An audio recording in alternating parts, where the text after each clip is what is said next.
So the Australian Beef Sustainability Framework provides consumers, customers, stakeholders and industry with a snapshot of beef industry's performance across environmental welfare, social and economic areas. And in 2023, the Australian Beef Sustainability Framework came of age.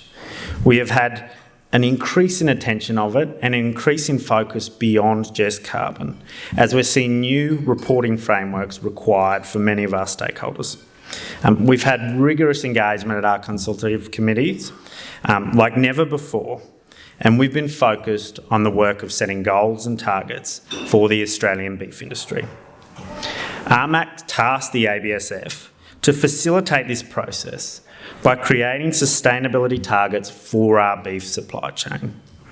Our role was to work with industry to identify what are the critical priorities of the moment, explore metrics, and assess targets. Since its inception, the Australian Beef Sustainability Framework has been looking at what are the material issues to our stakeholders, how can we measure them, and how can we track them over the time. We have mapped out a picture of sustainability across the industry, and what goals do is they provide industry with a pathway or a framework to where industry wants to be in the future. And goals will help to direct this journey, but most importantly, they will help to direct this journey with industry-led solutions. The project has been broad. We've had extensive consultation, background research across international frameworks, industry interviews, expert interviews, online forums and surveys. We defined a process where we would set high-level goals because sustainability is complicated, and we would have smart targets underneath them. It was very clear that we have to get to the right goal for industry and ensure that industry is engaged in the process. And we've been able to finalise goals today for launch with a focus on putting the targets into our work plan going forward. John McKillop will be launching the goals later in today's program, and they will help guide industry's investments to achieve these sustainability targets. And if we get this metric right, we will achieve our quadruple bottom line: planet, people, profit, and our purpose: feeding people and food security. And we'll be hearing from Dr. Annalene Padachi later today on why beef is essential to sustainable health. We cannot forget our purpose: feeding people. And when we achieve these things, we will continue to maintain our fifth bottom line position, continuing to be the global leader of sustainable beef production. At the end of our last year, Jacob and I attended the Global Roundtable Sustainable Conference, and we've got the president here today, Ian McConnell. Positions the thing I probably most reflect on. Australia is uniquely positioned with the way we have progressed our metrics, with the commitments our industry has made, the ambitious goal of CN 2030, the ambitious targets of our feedlotting industry. People across the globe continue to have it as a source of discussion, just how world-leading this is. The GRSB held a communicators summit where research was presented on how the community absorbs and reflects and listens to agricultural communications. And what came out of this is that 18% of consumers love us. A percentage of them don't even want to listen to us. They just love us. There's another 17 or 18% that hate us, and it doesn't matter what we say.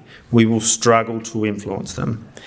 And the broad majority of people in the middle have moved beyond the story. They're so laden with things in their life that they have to feel guilty about with their other priorities.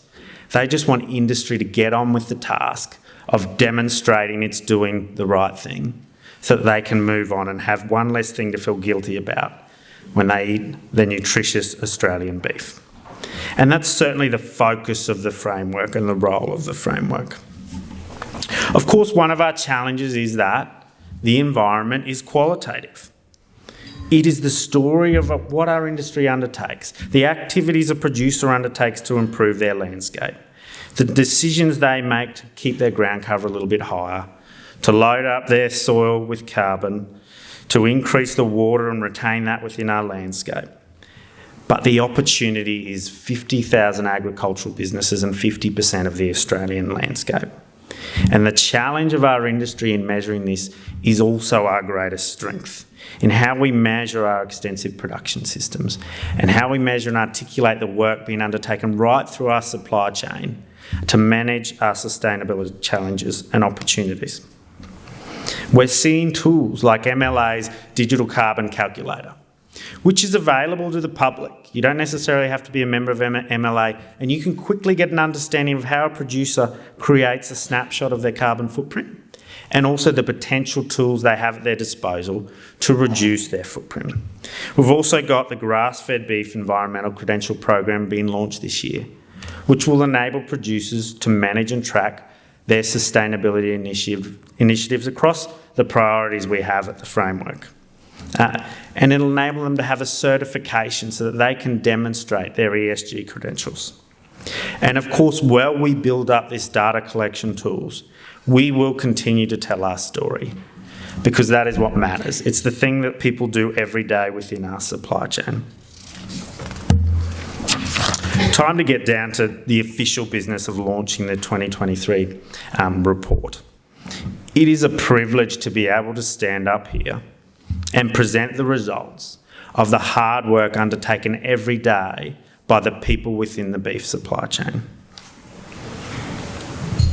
And the highest profile goal of all, 64.07%. That is the amount that producers and the industry has reduced their emissions across the supply chain based on a 2005 baseline. This is an unparalleled achievement to be celebrated. Our carbon reporting is extremely positive. Of course, it's complicated. We're measuring a single point in time where science is continually evolving. We're also measuring a point in time where we had destocking introduced by drought. But on the same hand, as that drought has recovered and the methane emissions will increase through herd size, we will have more carbon sequestered within our environment and the reverse will happen. And an example of this is carbon sequestered through vegetation, which was at a record high of 29 megatons in 2020 alone. Going back to what the consumer cares about, getting on with the job. The trend and direction of our efforts are positive. It will not be a straight line to CN 2030, but what matters is how we continue to progress on the emissions we've been able to undertake, how we bring forward further technologies and efforts to reduce. Did anyone in here see the cover of the Weekend Australian magazine this past weekend? So it was The Future of Meat, the Rise of the Reducitarian Diet, highlighting what we were up against. It is so easy to point to one problem, emissions and beef, and have everything else be the solution. The article itself had some balance at the end, but the damage is done by the initial message. We are the reducitarians. Next weekend's cover should be 64.07%. But it won't be, because the mainstream media does not care. But there is so much integrity and a quiet dignity in what the industry is doing. 5 years, $140 million.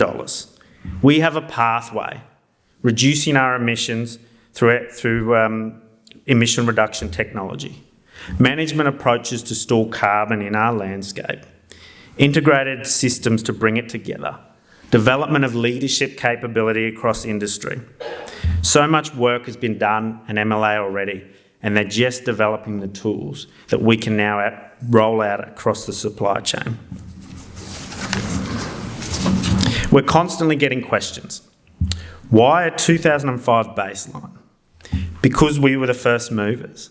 Because this was the Paris Agreement. There is another cover story for the Weekend Australian, the Australian beef industry, emissions reduction pioneers. Biosecurity, as we've heard from Minister Watt with that wonderful announcement about funding to ensure our biosecurity and protection at our borders ongoing, continues to be an area of focus. Australia continues to be free of World Health Organisation animal health official diseases, so FMD and LSD in particular. Industry has worked tirelessly with government departments to continue to maintain strong protections at our borders. This has included $5.9 million in funding and 4 million vaccines for Indonesia. Working with our neighbours in key markets is imperative to ensure the sustainability of the beef industry. Our live export industry has more than halved the mortality rate of live export voyages in 2 years, down to 0.05%. The industry works tirelessly to ensure the safe arrival of cattle at our destinations. Live export is an integral part of our industry and is valued at $1.2 billion per annum to the Australian community, with further benefits to regional and remote communities, and enormous benefits to the food security of our neighbours, and enormous benefits to the animal welfare that our live export industry exports into our partners. On animal welfare, producer awareness of the animal welfare standards has reached 100%. This is identified through the LPA auditing systems and will continue to be monitored. Shade in feedlots has increased to 63%. This is based on an increase of 4% from last year. The feedlot sector continues to demonstrate its world-leading targets. Its commitment to being 100% cattle having 100% access to shade in Australian feedlots by 2026. The Australian feedlot sector also leads the world in antimicrobial management. And in mid-2021, the industry mandated that antimicrobial stewardship plans had to be included within the feedlot sector's quality assurance systems. Feedlotters are dedicated to preserving the effectiveness of antimicrobials and to protecting human and animal health by promoting responsible antimicrobial use. Biodiversity is an enormous potential benefit of our extensive production systems, but it is difficult to monitor and determine progress. How do we compare a hectare of Mitchell grasslands with 10 endemic plant species to a hectare of box gum grassy woodland on the southern slopes of New South Wales? And until we can value that, industry continues to measure our work in biodiversity based on land which is managed directly for biodiversity outcomes. And in 2022, 44% of grazing land was managed actively through weed and pest management, prescribed burning, revegetation, soil remedy works and fencing of riparian areas. Now, as I stand here today, PETA have put signs up in Australian capitals and in the beef capital, just to really frustrate us, saying that eating meat kills koalas. Well, they've poked the bear. Our stories matter, and our response underpinned by science matters. We've seen an exceptional article in Beef Central with research presented by Dr. Bill Ellis that he undertook in 2017, which demonstrated the co-benefits of koalas coexisting with beef. Grazing management helps to reduce and mitigate fuel loads. Pest management helps to remove predatory pressure on our koala populations. Now, this producer's David Hill, who is a producer from Clark Creek in central Queensland. Our local Fitzroy Basin Association has a project in this area to look at how they can protect koala populations across 1 million hectares in what is becoming an increasingly important koala habitat. In 2 days' time, these graziers are meeting on fire management courses at the local Marlborough Town Hall with specialist fire ecologists to learn about how they can integrate fire management to not only protect and manage fire risk, but to enhance their biodiversity. But we don't put these stories up anywhere in our capital cities, and these are the kind of things that producers are doing across the country every day. I had a look at the Beef Central article, and there was about 3 producers commenting on the bottom that they want to be involved in this work, which demonstrates how much producers care and want to participate. The Australian beef industry can do more for koala population habitats than any activist groups, and I would encourage the governments and environmental organisations to work with industry to deliver the best biodiversity outcomes for the benefit of our environment and for the benefit of productivity. Vegetation management and deforestation continue to be a major focus point for our time at the SSG steering group. The external drivers and focus on this area are increasing. Global deforestation regulations are not necessarily targeted to Australia. They're focused on stopping land use change. But if we don't demonstrate our credentials and our practices, they will be forced upon us. Supply chains are already signing up to initiatives such as the Science Based Target Initiative, the Task Force for Nature-Related Financial Disclosures, and we've also got the EU's own deforestation regulations coming into play. These are above legal definitions that are designed to stop land use change but are not underpinned by the science of the bioregion in which they're applied. They favour intensive European agriculture. The Australian beef industry's challenge is that it can produce beef in a forest, something which should be celebrated. The Science Based Target Initiative has over 4,000 signatories with market capitalisation of $38 trillion. Signing up to reducing emissions under the FLAG methodology, which is forest, land and agriculture, requires a commitment and a deforestation policy by 2025. There are opportunities to develop region-specific methodologies with the FLAG method, and it's critical that industry is active and involved in informing this process. On beef grazing lands, we saw an increase in woody vegetation of 0.06% or 780,000 hectares of forest for 2021. Over this period, we had an increase in the herd, and it demonstrates the beneficial relationship between livestock and the management of our natural resources. Further, the removal of primary vegetation is also at an all-time low. And the area of forest in Northern Australia is at an all-time high of 55 million hectares.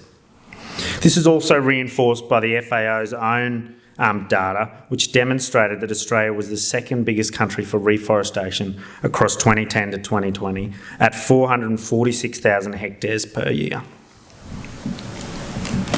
Ground cover was one of our challenges within the framework for this year, with a reduction to 68.52%.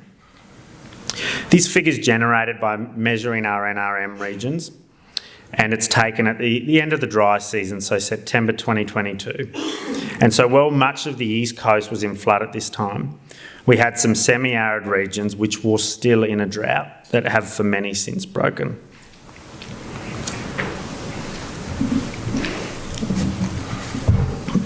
This year we updated our life cycle analysis for the first time in 4 years.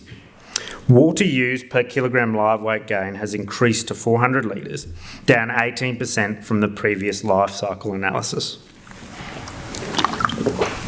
This has been achieved through reducing the overall reliance on irrigation, reducing losses associated with supply of drinking water and irrigation water, and a slight decrease in water consumption through genetics. There are plenty of opportunities to continue to reduce losses through evaporation. We did have an increase in waste intensity across the processing sector for the period. This is due to lower throughput, but also increased waste from meeting some of the requirements around COVID-safe practices.